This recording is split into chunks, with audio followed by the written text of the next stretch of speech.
자, 사랑하는 성도들, 오늘 하나님께서 우리에게 주시는 말씀 요한복음 7장 1절에서 10절까지 제목은 때를 기다리시는 예수님이라는 제목으로 하나님의 말씀을 함께 나눕니다. 여러분, 우리가 살아가는 이 세상은 때가 있습니다. 때. 여러분, 봄이 있어야 여름이 오고요.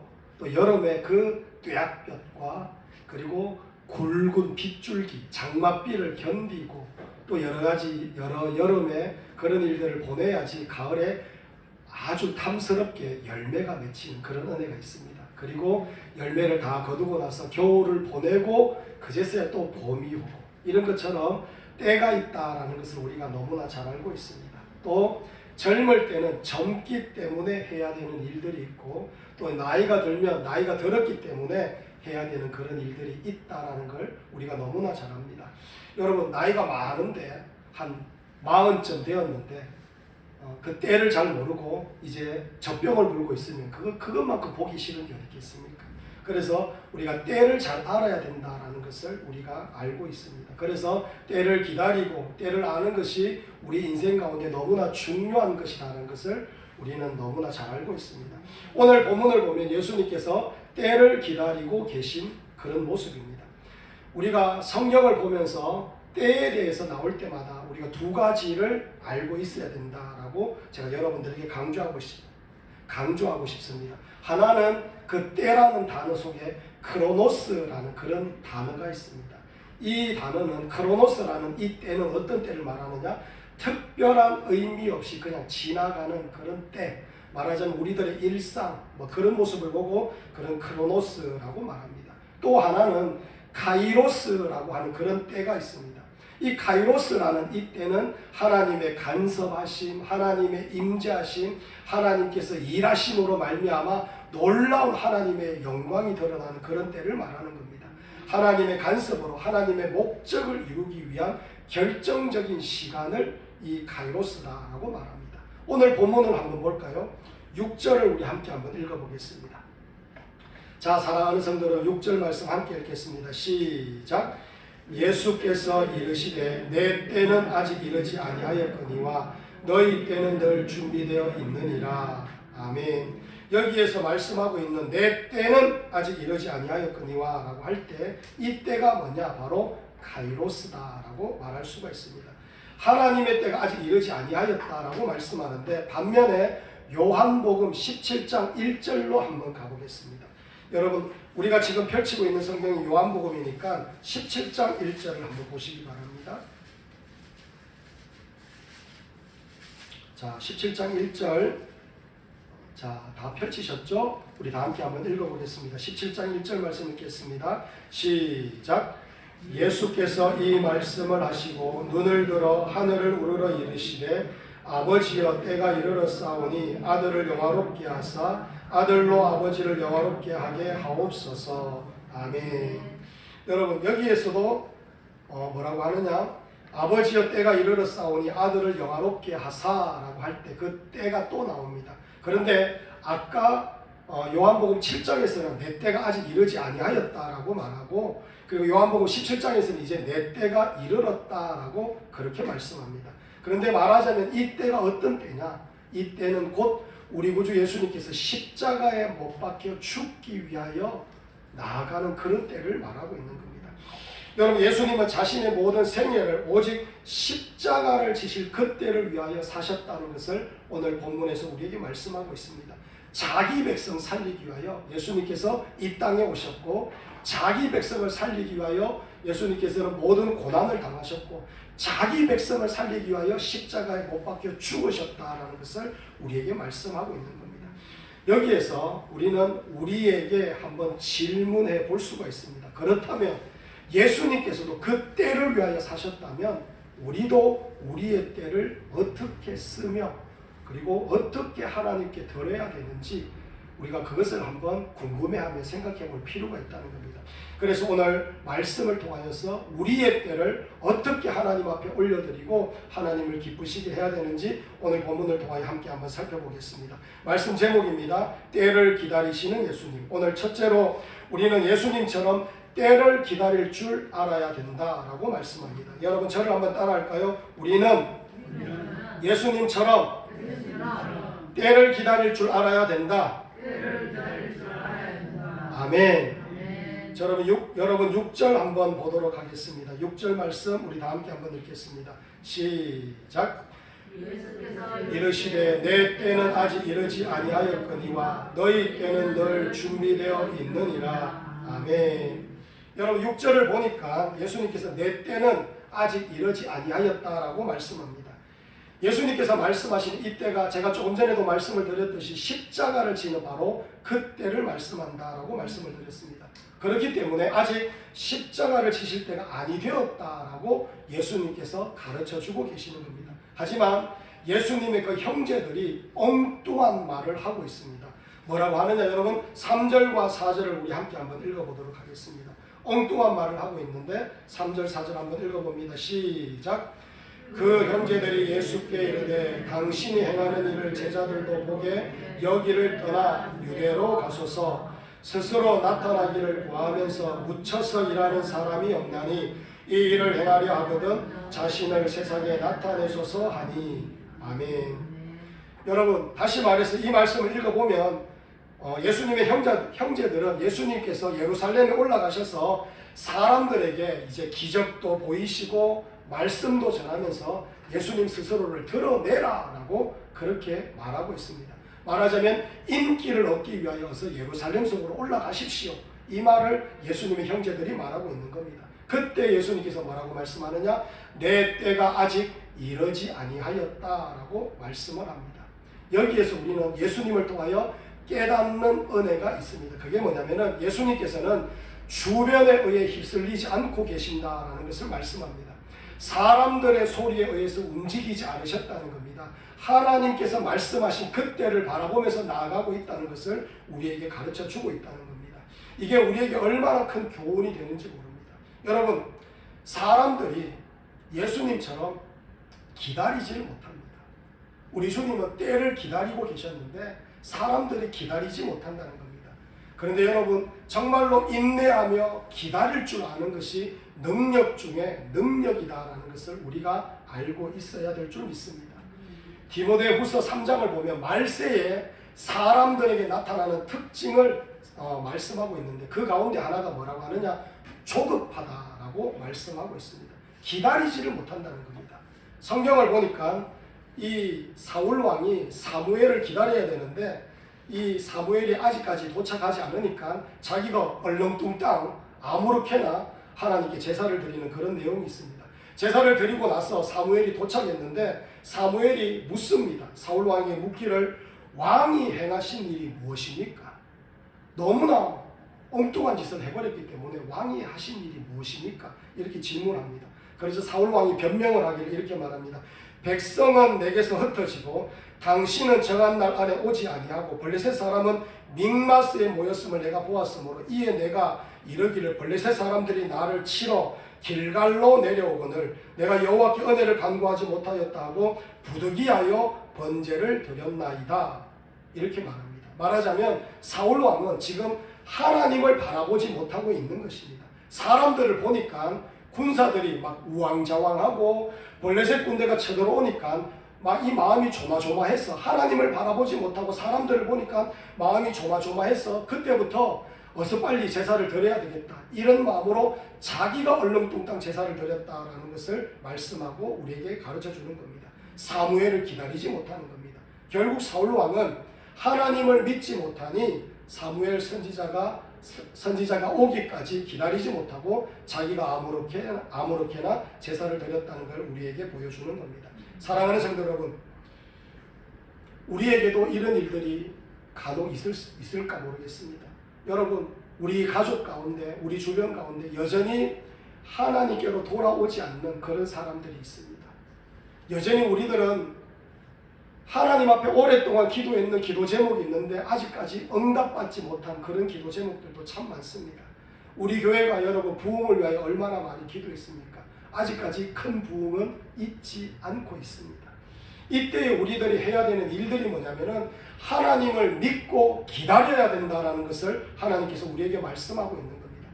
기다리지 못하는 사람은 결국은 하나님을 믿지 못하는 것이다라고 하나님께서 우리에게 가르쳐 주는 겁니다. 우리는 인내하며 기다리며 여전히 기도하며 하나님을 소망하는 하나님의 백성들이 되어야 될 줄 믿습니다. 그렇기 때문에 우리는 기다리며 하나님을 바라보며 나아가는 하나님의 백성들이 되어야 될 줄 믿습니다. 여러분, 어떤 집사님이 얼마 전에 이런 말을 합니다. 목사님, 제가 울었습니다. 오랜만에 울었습니다. 이렇게 말합니다. 그럼 어떻게, 왜 오랜만에 울었습니까? 라고 하니까, 목사님 아시죠? 이러면서 자기 아들 얘기를 하는 겁니다. 아들이 있는데 그 아들이 어릴 때부터 막 좀 뭐라 그럽니까? 사고 치고 막 이쪽 저쪽에 막 폭탄 터뜨리듯이 막 일 터뜨려버리고 그런 아이였는데, 이 아이가 어느덧 이제 취직을 해가지고 월급을 받아왔는 겁니다. 월급을 받아가지고 아버지에게 요즘에는 뭐 내복을 선물하거나 이렇게 하진 않고 어떻게 하느냐면은 지갑을 샀다는 겁니다. 지갑 속에 아버지에게 드릴 용돈을 이렇게 넣어가지고 몇십만 원 넣어가지고, 그리고 그 지갑을 아버지에게 선물로 주었다는 겁니다. 그래서 아버지가 이제 아들이 이제 월급을 받아가지고 선물이라고 주니까 지갑을 딱 펼쳤는데, 지갑 받은 것도 기쁜데 이제 그 안에 딱 보니까 돈을 보니까 더 기쁜 겁니다. 돈을 보니까 더 기쁜데 그 속에 또 뭐가 있느냐면 편지가 있더라는 겁니다. 편지 속에 뭐라고 적혀 있느냐면 아버지께서 뭐 이렇게 저렇게 저를 길러주시고 뭐 이런 얘기를 적으면서 그 얘기를 이렇게 편지를 읽다가 집사님이 닭똥 같은 눈물을 흘렸다라고 그렇게 말하는 걸 제가 듣고 참 짠하고 기쁘기도 하고 그랬습니다. 근데 그 집사님이 이런 말을 자주 했습니다. 속 썩이고 말 안 듣고 사고만 치는 그 아들 보면서, 아이고 저거 언제 인간 되겠노? 저거 언제 사람 구실하겠노? 그랬는데 어느덧 취직해서 늠름한 그런 사람으로서, 일꾼으로서 이렇게 나아가고 있는 걸 보면서 이 감동이 되고 막 울음이 나더라, 이렇게 말합니다. 사랑하는 성도 여러분, 하나님의 때가 있다는 겁니다. 때가 있다는 겁니다. 그렇기 때문에 우리는 하나님을 신뢰하면서 때가 찰 때까지 기도하며 기다리고 인내하며 하나님을 소망하며 나아가는 그런 하나님의 백성들이 되어야 될 줄 믿습니다. 여러분, 밥하다가 여러분 계속해서 뚜껑 왔다 갔다 열면 밥 설익습니다. 맛 똑같지 않겠습니까? 하나님의 때를 기다리면서 하나님을 힘껏 바라보며 나아가는 그런 하나님의 백성들이 되어야 될 줄 믿습니다. 두 번째로 편견을 극복해야 됩니다. 여러분, 저를 한번 따라하겠습니다. 편견을 극복해야 됩니다. 아멘. 여러분, 2절에서 5절까지 우리 한번 읽어보도록 하겠습니다. 2절부터 5절까지 한번 읽어보겠습니다. 시작. 유대인의 명절인 초막절이 가까운지라 그 형제들이 예수께 이르되 당신이 행하는 일을 제자들도 보게 여기를 떠나 유대로 가소서. 스스로 나타나기를 구하면서 묻혀서 일하는 사람이 없나니 이 일을 행하려 하거든 자신을 세상에 나타내소서 하니, 이는 그 형제들까지도 예수를 믿지 아니함이로라. 아멘. 형제들이 예수님께 이런저런 이상한 말을 합니다. 뭐 때가 되지도 않았는데 어서 올라가서 예루살렘 성에 올라가서 자신을 드러내소서, 이런 엉뚱한 말을 이 형제들이 말하고 있습니다. 그런데 5절을 보니까 그 이유가 드러나는데 뭐라고 하느냐? 그 형제들까지도 예수를 믿지 아니함이로라, 이렇게 말씀하고 있는 겁니다. 사랑하는 성도 여러분, 예수님께서 이 말을 들으면서 기분이 나쁠 만도 한데, 그런데 화를 전혀 내지 않습니다. 왜냐하면 인간이 살아가는 이 세상은 편견과 오해가 가득한 그런 세상이기 때문입니다. 이 예수님의 형제들도 예수님과 몇 년 살았습니까? 자기가 살아왔는 만큼 예수님을 보면서 살았는데도 예수님이 하나님의 아들인지도 제대로 알지 못하고 편견을 가지고 올라가서 기적도 일으키고 하나님 말씀도 증거하면서 자신을 드러내십시오, 이런 엉뚱한 말을 하고 있는 겁니다. 편견을 가지고 있는 겁니다. 여러분, 그런데 오늘날 우리가 가만히 보면 누가 제일 많은 편견을 받고 있느냐면 예수님께서 제일 많은 편견을 받고 있습니다. 예수님을 보고 사람이라고 말합니다. 이 돌아가는 세상을 보십시오. 예수님을 보고 사람이라고 말합니다.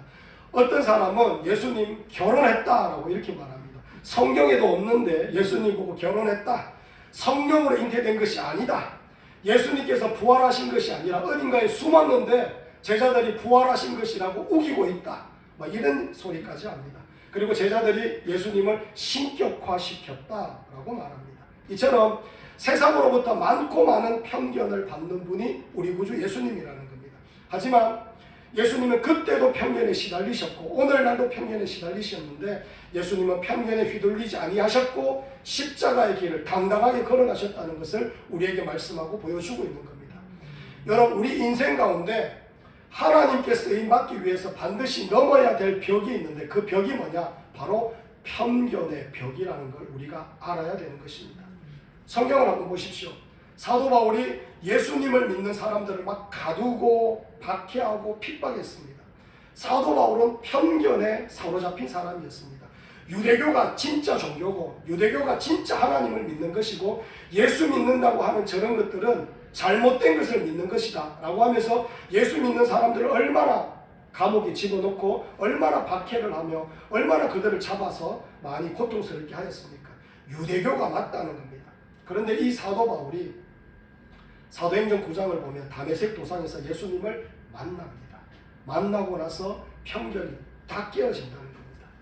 예수님만이 참 신이시며 예수님을 믿어야 구원을 얻고 예수님을 믿는 것이 곧 하나님을 믿는 것이다. 그것을 깨달았다는 겁니다.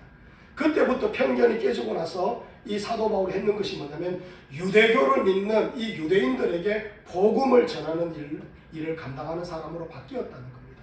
그래서 로마서 11장 1절을 보면 그러므로 내가 말하노니 하나님이 자기 백성을 버리셨느냐? 그럴 수 없느니라. 나도 이스라엘인이요 아브라함의 씨에서 난 자요 베냐민 지파라. 그래서 동족들에게 편견을 깨고 동족들에게 오히려 복음을 전파하는 사람으로 바뀌어졌습니다. 뿐만 아니라 그렇게 저주하고 그렇게 싫어하던 이방인들에게 찾아가서 그 이방인들을 위하여 교회를 세우고 복음을 전파하는 그런 사람으로 바뀌어지더라는 겁니다. 결국에 편견을 무너뜨리고 나니까 힘껏 복음을 전하는 하나님의 백성으로 거듭나는 역사가 있더라는 것을 성경은 우리에게 말씀하고 있는 겁니다. 할렐루야. 사랑하는 성도 여러분, 편견을 무너뜨리는 하나님의 백성들이 되기를 간절히 축원합니다. 여러분, 편견 가지고 있으면 안 돼요. 저 사람은 저래, 저들은 뭐 저래, 이렇게 편견을 딱 가지고 있는 순간 복음 전파가 절대로 되지 않습니다. 여러분과 저는 편견을 무너뜨릴 수 있는 그런 하나님의 백성들이 되기를 간절히 축원합니다. 여러분, 요즘에 우리 주변에 수많은 편견들이 있습니다. 연세 드신 어르신들을 보면서 요즘에 젊은 사람들이 꼰대라고 그럽니다. 꼰대. 라떼 이즈 호스 뭐 이러면서 내 때는 말이야 이러면서 뭐 안 웃으십니까? 예, 내 때는 말이야 이러면서 막 이렇게 막 말합니다. 그런데 젊은 사람들은 그 이야기를 들을 줄 알아야 됩니다. 어른들이 여러분들에게 하는 그런 말, 젊은 분들 그들에게 하는 말은 여러분들을 사랑해서 하는 말입니다. 사랑하지 않으면 그런 말 안 해줘요.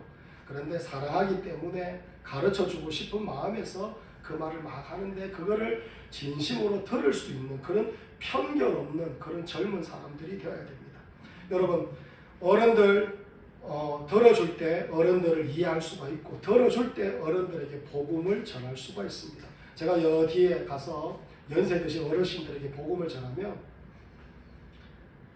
여러분 자주 꾸중 듣는 말이 있습니다. 뭐라고 하느냐면은 자기 조상도 제대로 섬기지 않으면서 막 이렇게 막 함부로 뭐 지금 뭐 예수님을 전한다 그러면서 막 꾸중하는 그런 사람들도 많습니다. 그런데 여러분 그런 사람들에게 말다툼을 해봤자 여러분 뭐 복음이 들어가겠습니까? 꾸중 가만히 듣는 겁니다. 듣다가 그래도 예수 믿어야 됩니다. 예수 믿고 천당 가야지요 라고 할 때 그냥 수긍하면서 받아들일 때가 훨씬 더 많습니다. 그래서 들어주는 그런 젊은 사람들이 되어야 됩니다. 부모에게 최고의 효도가 뭐냐면은 여러분 그게 있습니다. 부모님에게 최고의 효도는 하신 말씀 또 듣는 것. 그게 최고의 효도입니다. 30번을 들어도 또 처음 듣는 것처럼 들어드려야 됩니다. 그게 얼마나 큰 효도인지 압니까? 우리는 그렇게 편견 없이 다른 사람들을 대할 수 있는 그런 하나님의 백성들이 되어야 될 줄 믿습니다. 할렐루야.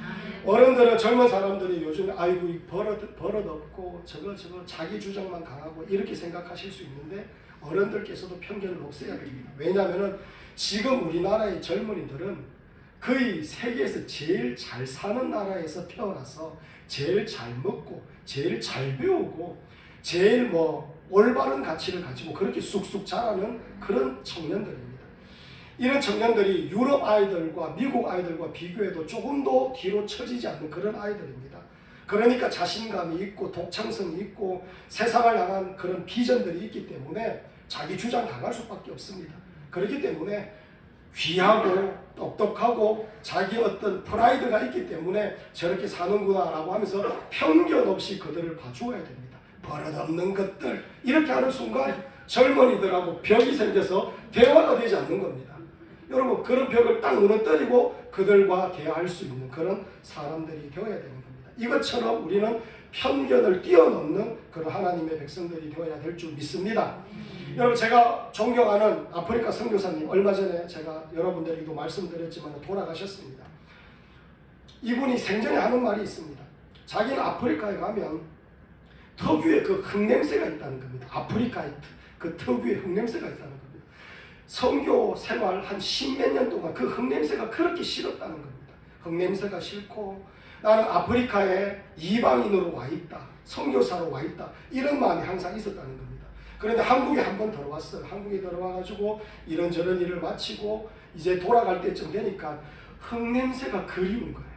그 흙냄새가 그리운 거예요. 그래서 아프리카로 돌아가서 이제 비행장에서 이제 내려서 이제 대합실로 딱 나와서 문을 확 열고 나오니까 이제 막 차를 타고 이제 막 자기가 선교하는 곳으로 가는데 흙냄새가 속으로 들어오더라는 겁니다. 그러면서 자기가 느꼈다는 겁니다. 내가 이제 진짜 아프리카 사람이 다 됐구나. 그런 편견을 딱 무너뜨리고 나니까 나는 이제 이 아프리카 땅이 이방인이다. 이런 편견을 다 무너뜨리고 나는 아프리카 사람이다. 이들과 함께 살아야 된다. 이런 것을 딱 가지고 그곳에 가서 이제 또다시 예전처럼 복음을 전하고 또 여러 가지 사역을 하니까 예전보다 훨씬 더 많은 열매가 맺히더라는 겁니다.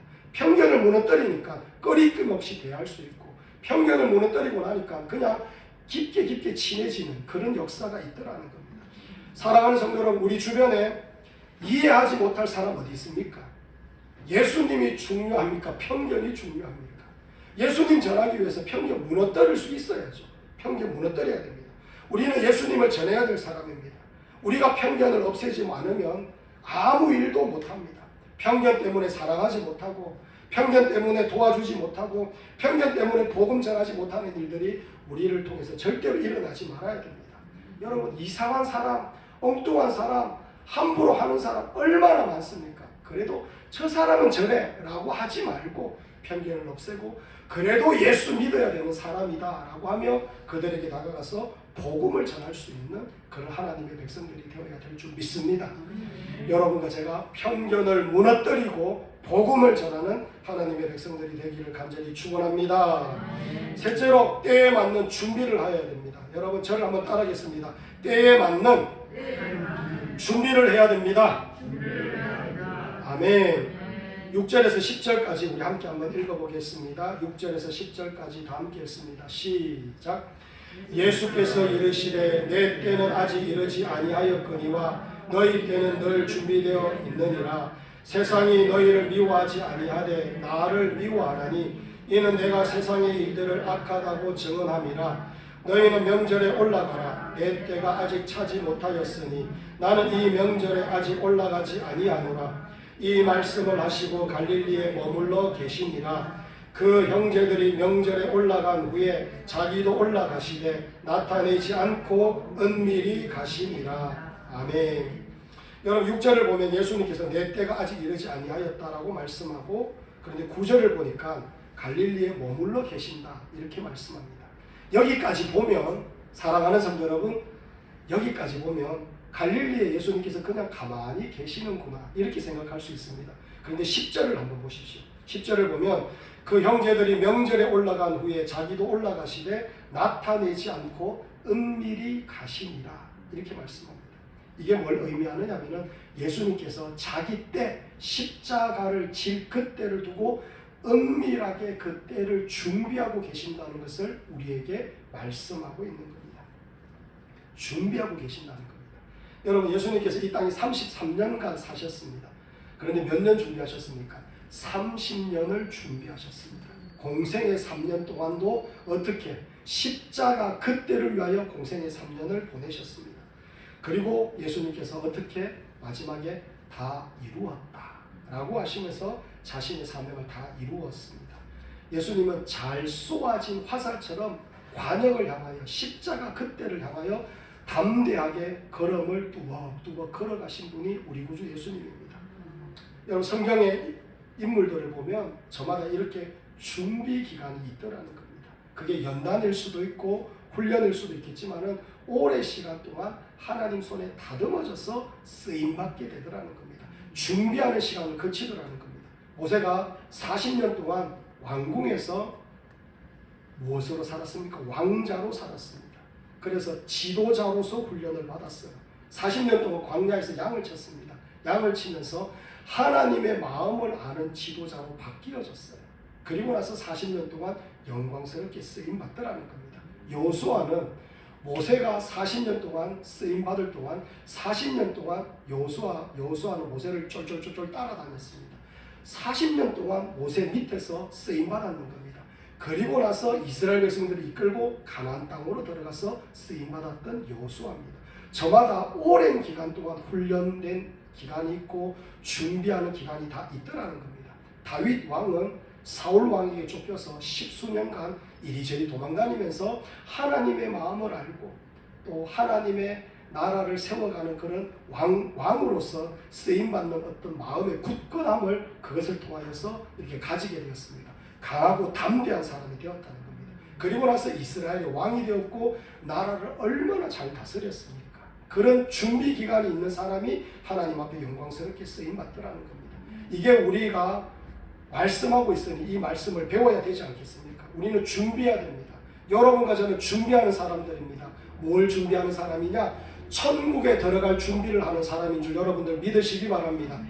그렇기 때문에 우리는 이 땅에서 거룩하게 살아야 됩니다. 헛된 곳에 빠져가지고 엉뚱한 짓 하면서 잘못된 곳에서 잘못된 시간을 보내면서 그렇게 사는 존재가 아니라 우리의 모든 인생을 하나님의 나라, 하나님의 영광을 위하여 하나님께서 기쁘시도록 드리면서 살아가는 존재가 바로 우리들의 삶의 모습이라는 겁니다. 왜?